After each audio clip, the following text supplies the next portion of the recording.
Welcome to Broad Eye, the podcast that explores knowledge gaps in ophthalmology and eye care. Hello, everyone, and welcome to another episode of the Broad Eye podcast. My name is Sean Maloney, and today I am here with our guest, Benjamin T. Backus, PhD.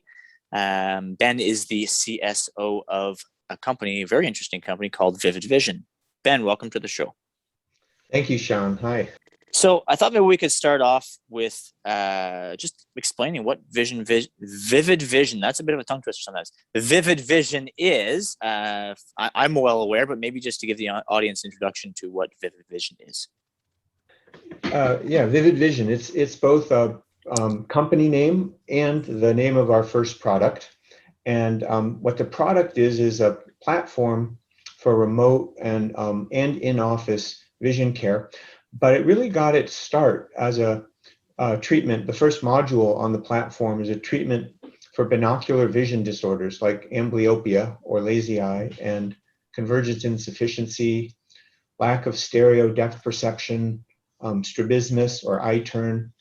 And the product is now in use in 400 or more clinics. And we're soon going to be releasing Vivid Vision Perimetry, which is a visual field test that meets an unmet need for at-home visual field testing, and something which we're calling Smart Assist, which helps a doctor give better vision treatment, especially remotely. And most of our vision tests and treatments use virtual reality headsets, but we also partner with other companies and distribute software that does not use VR. Okay, no, so let me just try and walk through this a little bit so that I fully understand and the audience will understand. So you have these, so the core product is this headset with virtual reality built in. Is that what it is? Well, yes, but in fact, all we make is the software. So we keep the product inexpensive by using off-the-shelf consumer-grade hardware. So we run on a lot of platforms like Oculus headsets and DPVR and Pico and HTC. We just have a partnership with HTC. They make the HTC Vive. And so we don't make our own hardware, but we make software for hardware platforms.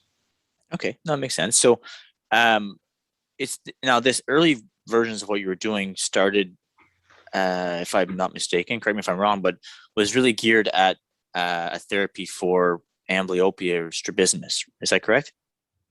Yes, very much so. And that's still one of our main focuses.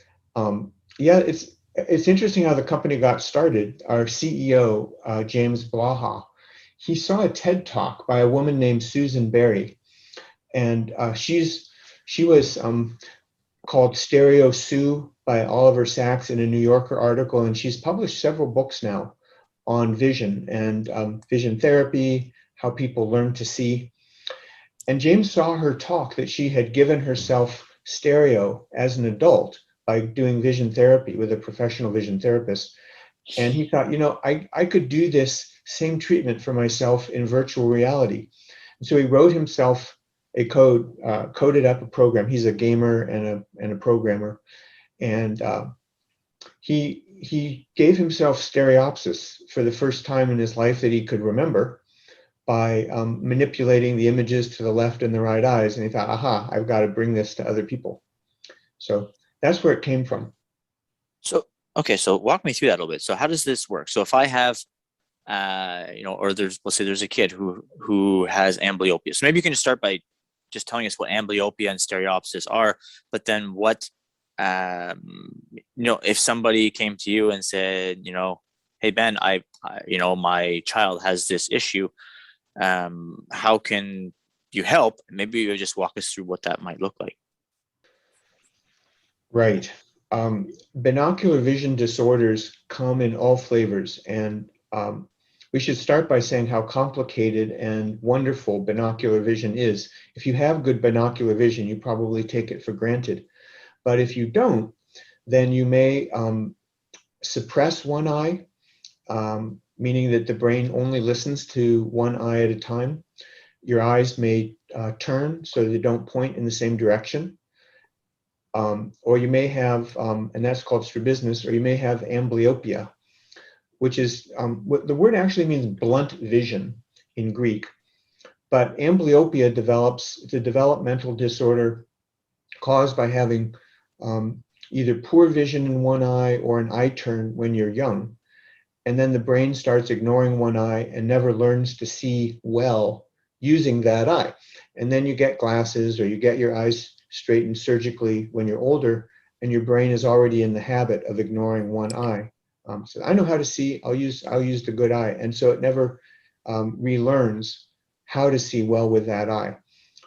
So that's why kids wear an eye patch for treatment of amblyopia. And the way vivid vision approaches both of these problems, amblyopia and strabismus, as well as the related phenomena of convergence problems and inability to see stereoscopic depth, they kind of can occur in all combinations. But we tackle this by using the fact that a VR headset, virtual reality headset, can display one image to the left eye and another image to the right eye. And what that lets you do is you can, number one, put the images where the eyes happen to be pointed and slowly move them back to where you want the eyes to point. That's effective in many patients. You can make one of the eyes have a dim input instead of turning it off completely, like happens with an eye patch. So it's kind of, I mean, an eye patch is like doing something similar to VR if you were to just completely turn off one of the eye's images. But you can do something much more sophisticated in VR, which is decrease the contrast or brightness in the good eye to encourage the brain to use the information from the amblyopic eye. And once you've got balanced inputs coming into the brain, you can start to retrain the binocular part of the visual system, which is used to, the human binocular visual system has a long history in evolution, and all primates have very good binocular vision. Our ancestors used it for hunting and for running through forests without bumping into trees and tripping on things. So we actually rely heavily on binocular vision if we have it. It's not so much you need binocular vision in order to make your way through the world. There are lots of other visual depth cues and lots of ways to see things. But people who have binocular vision rely on it because it's a very trustworthy, reliable source of information to have stereoscopic depth. And so if you wanted to recover it using vivid vision, what you would do is typically you'd start with an exam at your optometrist or ophthalmologist, and then you would play games and do activities in the VR headset that are specially designed for whatever the weak point is in your particular visual system. And it's different for everybody just because the binocular visual system is so complicated. No, that makes sense. And you talk about kids having eyes that are patched, an amblyopic eye patched, which is something that's been done for decades, if not centuries now, right? And I don't know if there was a whole lot between a whole lot of development in that area until the type of thing that you're doing right now with virtual reality and the fine tuning that you can do, the really tailoring that to the level of the patient, right? It's very almost personalized medicine at that point, if that makes sense. The games. So, I mean, are you dealing mostly with kids in these scenarios? And is that why? And then you tailor games specifically that kids are going to enjoy and want to play? Well, we've got both. Our providers, our doctors who use the system, are treating both children and adults. And we've had kids as young as 4.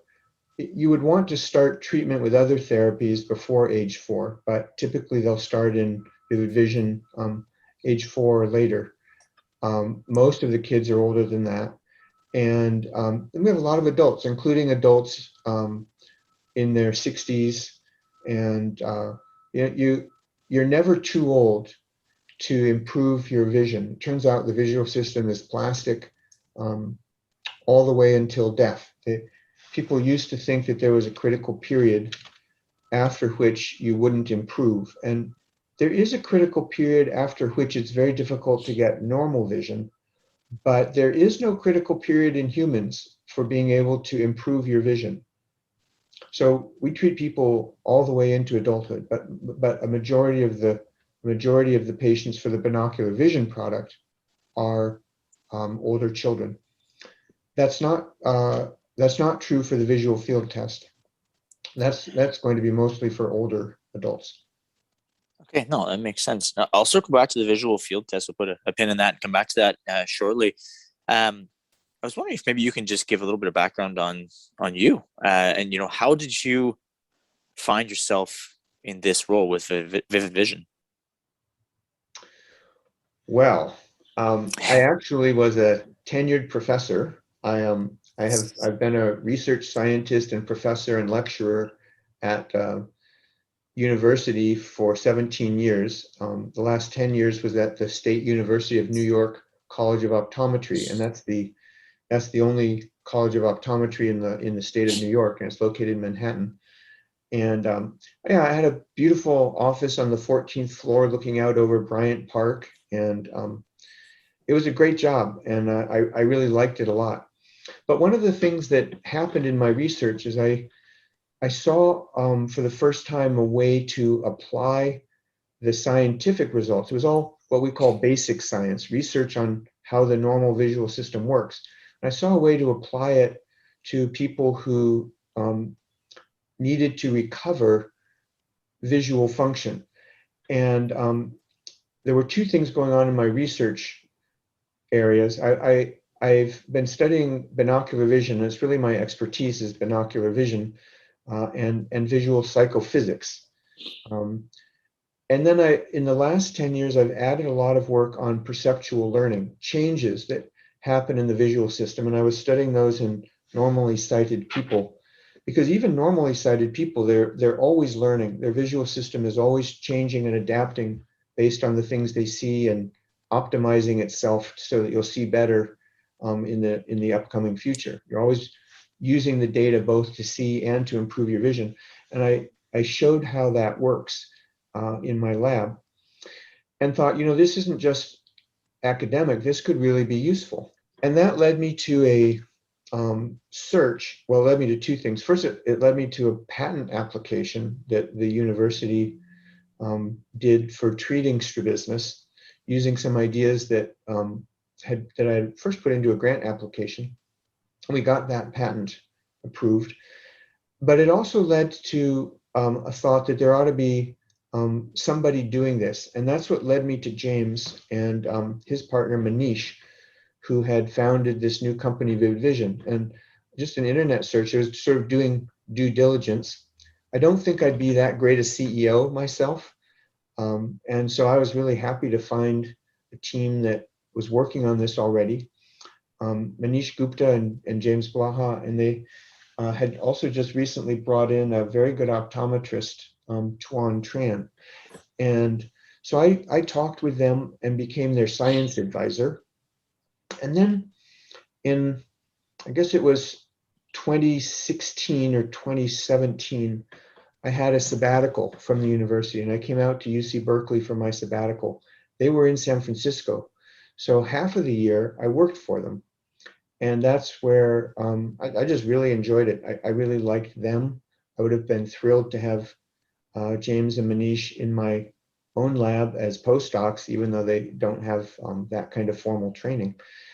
But I just really enjoyed it. And so we talked a little bit, and I made the jump. I said, okay, let's try something new. And I pulled up stakes and moved to the Bay Area, and I haven't regretted it.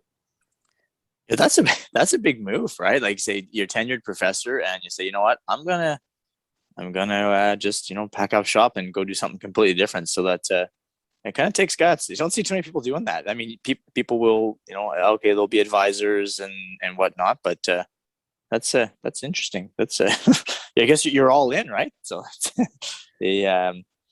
It Um, takes a you, lot of time to do it right, and yeah, no, and that's great. yeah. It's kind of interesting. They actually thought very hard about whether to start as a nonprofit or a for-profit company, and everybody in the company is really interested in the mission of the company. And so, we've had no turnover. We've had nobody um, who has left the company yet and gone on to do other things. Um, No, I mean, to it's take another job. Yeah. yeah, no, that's interesting. Okay, so you mentioned psychophysics as part of your training background. Can you maybe just elaborate what psychophysics is and what it's not? Yeah, psychophysics is a branch of experimental psychology that was originally developed by a guy named Gustav Fechner in the late 1800s. And it's the study of the psychological responses to physical stimuli. He realized that you can study how the brain works by studying what people see as you make manipulations in the visual stimuli you show to them. And so it's questions like, what's the dimmest thing you can see? Um, how long does a flash of light have to be on for you to see it? And it includes things like what happens when you create a stereoscopic stimulus that's unnatural, where maybe the disparities are bigger or smaller or in a weird direction. Disparity is when you show slightly different things to the two eyes, and your brain measures those differences and constructs depth. Um, it's a study of color appearances and motion detection. It's kind of the guts of vision, the low level stuff that your brain does to extract signals from stimuli. But now it includes things like face perception as well. Okay, no, that's a nice overview because I'm also I'm asking for the audience, but also asking for myself because I didn't, I'm a little bit familiar with it, but didn't quite know the boundaries of what it is. I just maybe want to circle back to your team at Vivid Vision because it must have been a change for you, leaving a research environment. You have a lab, you have students, and now working alongside entrepreneurs and professionals and clinicians, all kind of working on this one goal together. Um, how has that changed for you? Like, how does that work dynamic, and how does that team manage to work together and everybody be on the same page? I don't know if that's probably a terrible way to word that question, but maybe you can pull something out of that. Well, it is very different. And I have areas of expertise and skills that I've developed over the last 17 years, and some of them I can apply and some of them I can't. So I haven't done a lot of mentoring students in their research careers and developing new scientists since I've joined the company, which was part of my job before. But the trade-off is working day to day in a fast-paced environment where we're building something that's going to be useful. And that's very satisfying. And I wasn't getting that in the old job. So for me personally, there have been some things I miss about being a professor, but also a lot of things, more things that I like about this job right now. Maybe in a few years I'll decide to go back to academia, but I'm really happy where I am right now.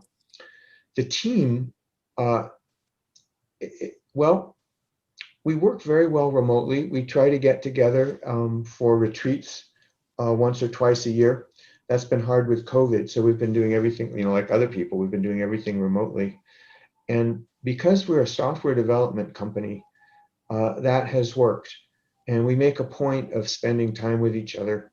It's really not the same as being in the same place in person, but um, everybody's very professional. I think what really helps is we're respectful of each other's time.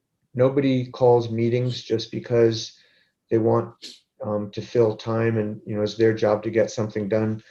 And so they just call a meeting generically. We work very well together that way, and we'll have intensive sessions, 2 people or 3 people getting together, and we keep the larger meetings fairly short. Zoom has been great. We've used that a lot, and Slack. Those are our 2 biggest tools for collaborating with each other. But we've got employees spread out all over the country, in fact, all over the world, before, and that was true even before COVID. So we were already collaborating with employees in Japan, Great Britain, collaborators in Germany, Australia, and we're now starting some collaborations in China, so and other parts of Asia. So we're really an international company at this point, and that wouldn't be possible without the internet. No, and that's fair. And I think your point that you said about the founders of the company and the early employees debating whether to make this a nonprofit or a for-profit company, so speaks to the the intentions of people, and probably some personalities, I guess, that it's probably a very cohesive team.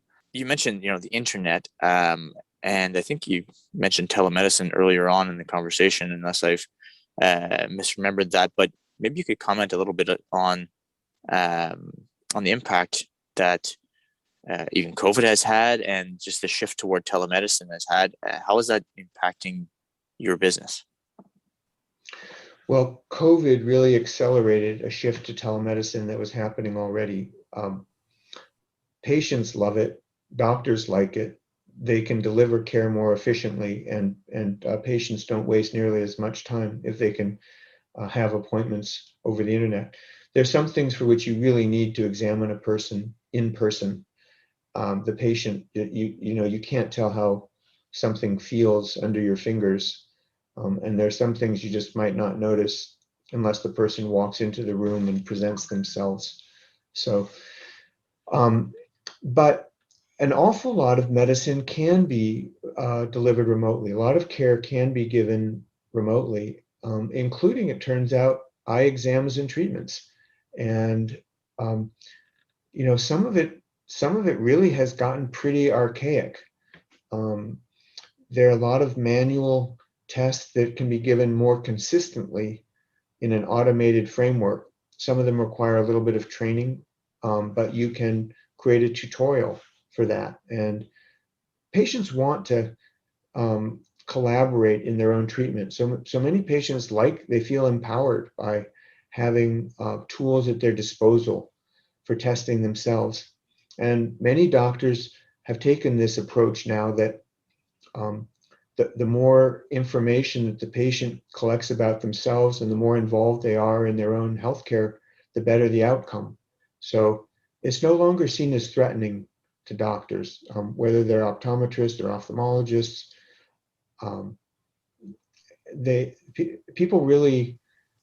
Doctors are really getting on board with this idea and coming to see how it empowers them to treat patients better. No, that makes sense. And we actually had a guest on the podcast recently, Dr. Alasami, who published a paper, I believe it was where they did, a comparison. They were working a number of different conditions. They did a comparison with telemedicine and, in-person diagnoses. And at the end of the day, there was like 100% concordance on the management plan. There was maybe some slight variations in the diagnoses in a couple of cases, if I remember correctly, but it was I think it was over 200 patients, and the management plans are exactly the same. So certainly in certain branches of medicine, including eye care, there seems to be a place for that.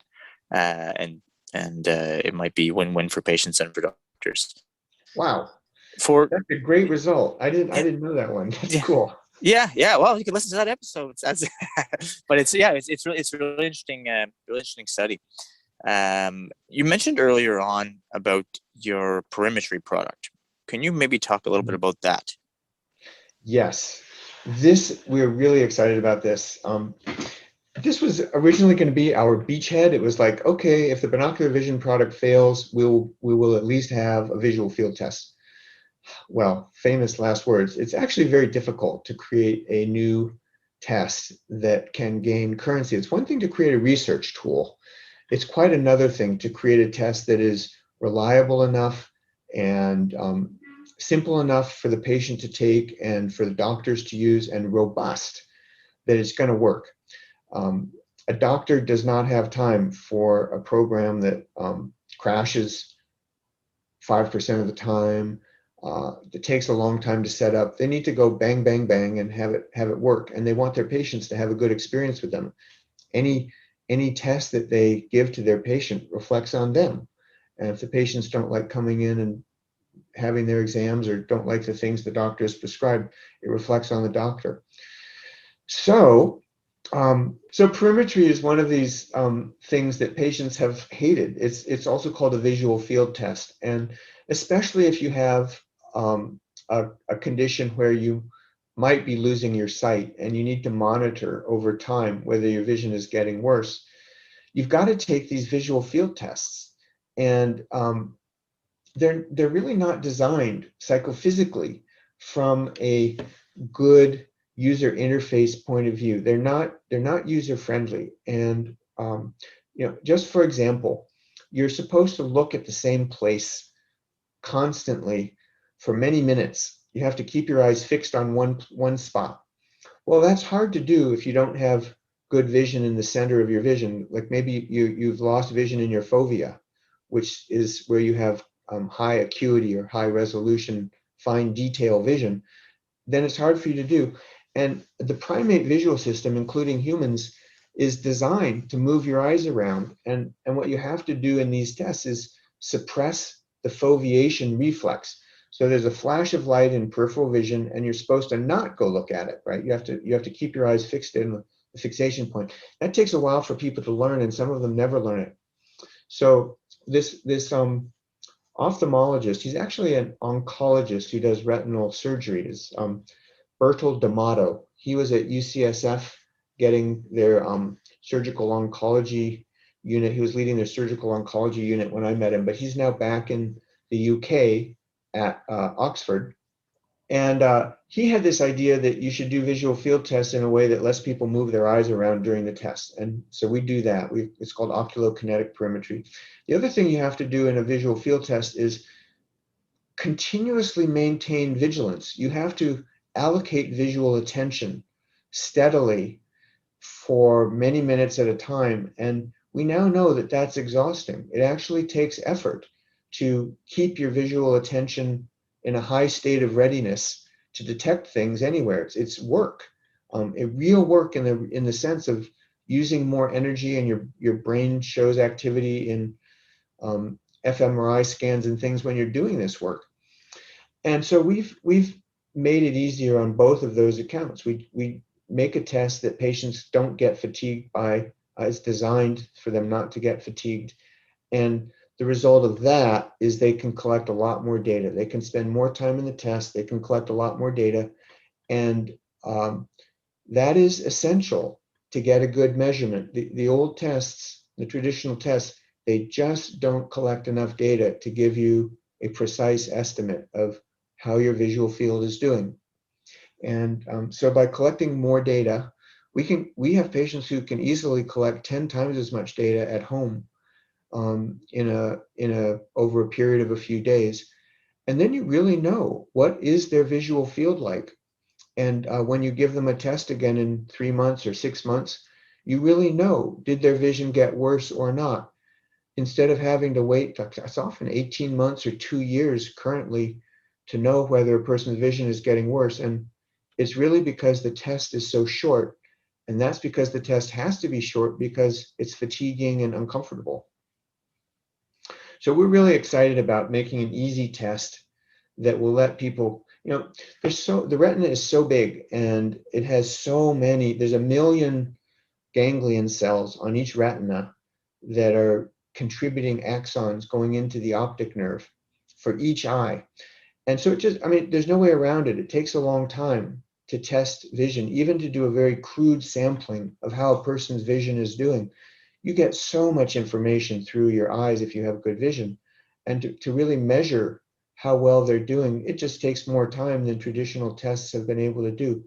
Plus, they're in a doctor's office. You're paying a technician to spend the time. It's on a bulky piece of equipment that takes up space, and the patient has to schedule an exam and come in. There's just no way you wouldn't do 10 sessions in a row in a setup like that. It's just not feasible. I can just tell you about my own personal experience with visual fields, and I hate them. I haven't done them in a while. Your neck gets sore. You stick your chin in this little chin rest in a kind of a weird position. You got to stay there, and you look at the head at this spot. And the last time I did one was quite a number of years ago. My vision was failing then, and my one eye I could foveate on that spot in the center of the dome, I guess, that I had my head in, but my other eye I couldn't. So there's just the guideline is kind of like, well, just do your best to try to look at the spot, even though you can't see it there straight ahead of you, and try not to move around, even though that wasn't really feasible. And then on top of that, I get flashes in my eyes just in general with with my vision loss. So I'm like, was that a flash in a dome or was it not? And so you constantly clicking the button and stuff. But yeah, it was definitely primed for improvements, I think. But can you walk me through how this works for the product you're developing? How this works for a patient? So if I'm saying, hey Ben, I'd like to be able to do this visual field at home, how does this work? Well, you at present, what you would do is go see your doctor and ask them to send it home. We're hoping it will be robust enough that we'll be able to send it just to patients directly in the not too distant future. But right now, you would have it prescribed by your doctor, and you might take the first test in their office, and then they would either send you home with a all-in-one mobile headset, or you would order it from us, and then it comes in the mail, and you put it on your head, and it gives you a tutorial, and away you go. And it shows little stimuli to the left eye or the right eye. You don't have to take it off and do the two eyes separately. You can take one test and get data on both eyes, because the headset can show to the left or the right eye. And it presents spots at different locations in each eye, and gives you a little map at the end saying how intense did the stimulus have to be. Now you can only, in a typical test, you can only show about 4 stimuli, these little spots at each location, and they're often about 54 locations per eye, so 108 locations tested during the test. And there's only time in one session for about 4 of those stimuli, but over the course of 10, you can get 40 stimuli at each location, and that's enough to really measure with quite a lot of precision how sensitive that part of the retina is that's seeing that part of the visual field. Do you mind if I ask you, Sean, you said you had vision loss. Did you say that earlier? Were you telling me that was from retinitis pigmentosa, RP? Yeah, so when you and I were talking before recording, exactly, it's from retinitis pigmentosa. Mm-hmm. Yeah, that's one that we would really like to develop a test for. The test we have right now was developed primarily with glaucoma patients in mind, and there's about 2 million glaucoma patients, people with glaucoma who only have, and only 1 million of them are under treatment. So there's 1 million people losing vision in the United States from glaucoma who don't know it. And the ones who do and have been, so there's need for both screening and monitoring. And one of the great things about some of these headsets is they go to a very dark background, and that's what you would want to branch into retinitis pigmentosa as a visual field test. You'd want to be able to show stimuli on a dark background. And there are a number of other diseases that cause loss of vision that you really want to have a unusual or different kind of visual field test. People have, they're either photosensitive, so that they become very sensitive to bright lights, and you want to design the test. And that's something we're so good at, right? We've done a lot of developing vision tests and personalizing tests, or modify, I should say, modifying tests. And there's no reason not to have a different visual field test for every different medical condition that needs to be monitored, right? The person with macular degeneration needs a different test than a person with retinitis pigmentosa or glaucoma to really optimally use their test time and learn the most you can about their vision. You know, you're the first person I ever heard say that, but it makes a lot of sense, right? Like that the visual field should be adapted for different, for people with different degenerative conditions, or, vision. It's just so logical, but it's just the first person I've ever heard highlight that. So maybe just one or two questions before we wrap up. The company's obviously doing some pretty amazing things. So what are some of the maybe current initiatives or current challenges that the company is undertaking or navigating? Well, we are a startup, and so there's always a concern that we're going to do more than we can, right? So we have to be very disciplined about what work we attempt to do. We're all very ambitious, and we can see there's such a great need for development. And so how to fund the company right now, that's sort of a practical question. It's very different from one I had to ask when I was a professor. You always had to fund your own research lab, but the whole enterprise was safe when you're at a university, generally speaking. And so we try to get things done very efficiently and use our money very well. James has raised about $7 million so far for the company, and we're safe for the near future, but we know that if none of our products make it to market successfully and find people to buy them, that we will go out of business. Like, most startups fail within 5 years. So we're already sort of in the top 5% of startups. That point of view, we feel like we're a stable company. We have a really good track record, but we're still a small fish. And so we're going to raise money again. We're going to use a organization called Smart Engine to do that later this summer. And we also talk to people who have these conditions. There's some people who have glaucoma or particular strabismus or amblyopia that really want the company to succeed. And they've been some of our best allies, because we're meeting a need. So, and I say one of the challenges is, what's really frustrating is when you think you have a solution that would save many people vision, and maybe thousands and thousands of person years of vision, and you go out and make a sales pitch, like, for example, to the NIH. We've had grant proposals to the NIH, and they have a process that you have to follow. And if one of their reviewers, you'll get 3 reviews, and if one of their reviewers has a negative reaction for whatever reason, that will sink your proposal. And so there have been setbacks like that, but what really keeps us going is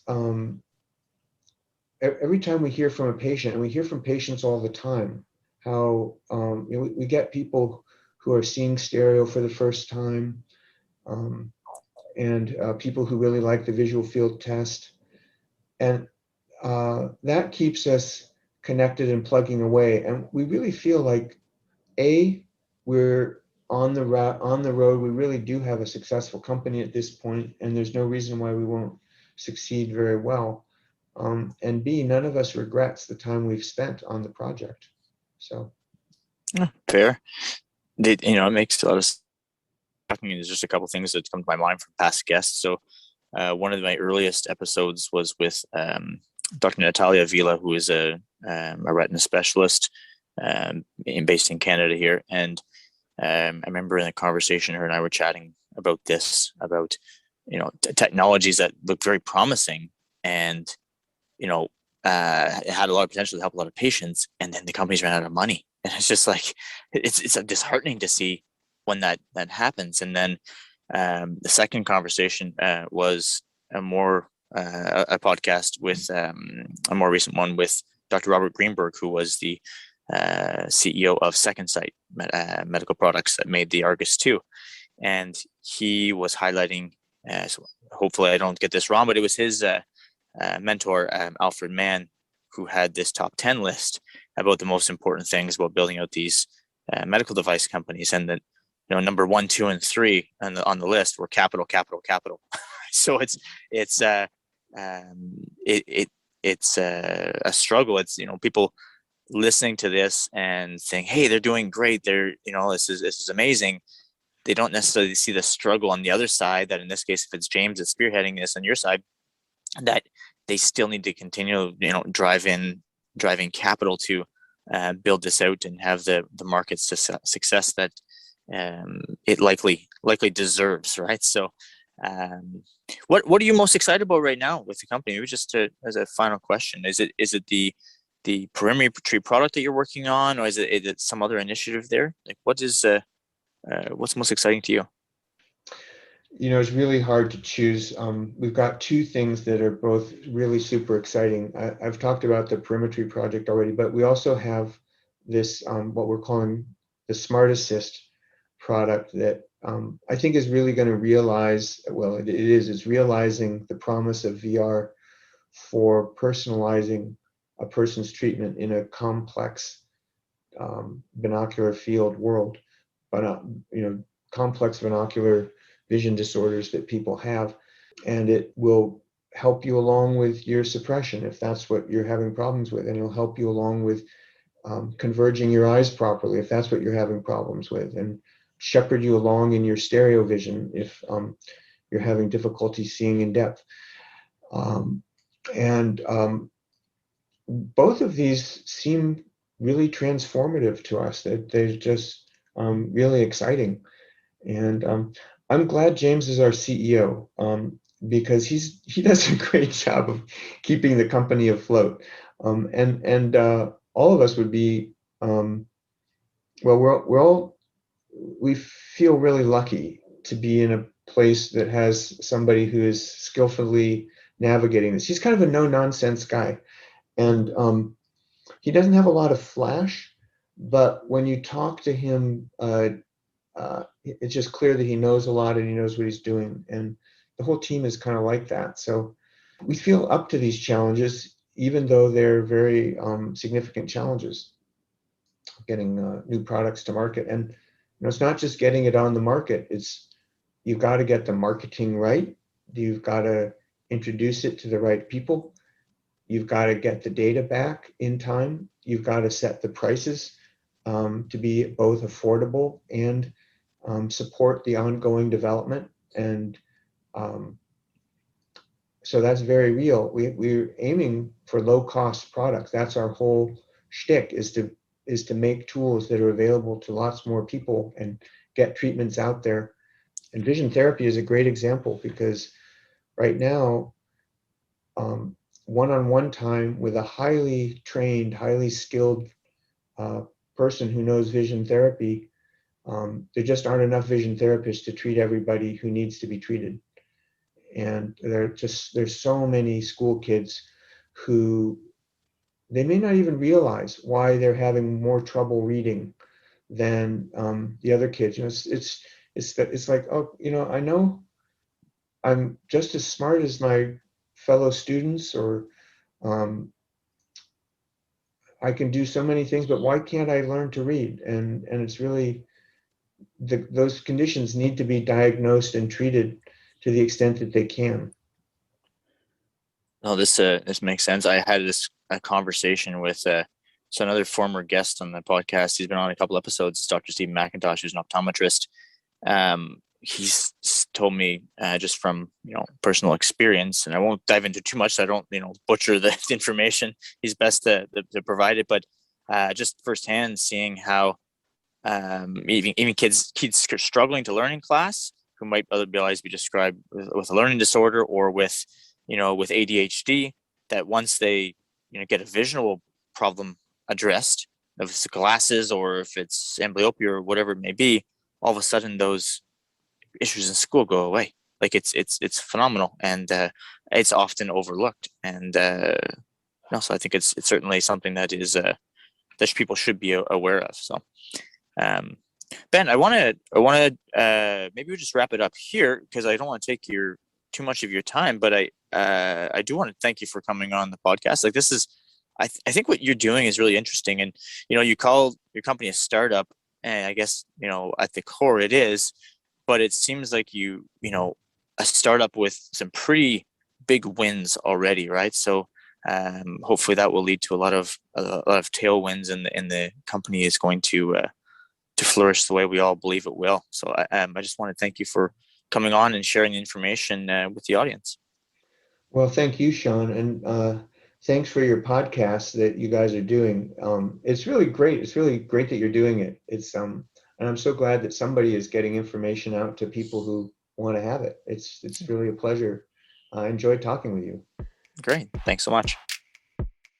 And that concludes today's episode of the Broad Eye Podcast. If you enjoyed this episode, please be sure to subscribe on your favorite podcast platform. Of course, ratings and reviews are always welcome. And you can certainly share this episode with any of your colleagues or friends who might enjoy it. Thanks for listening.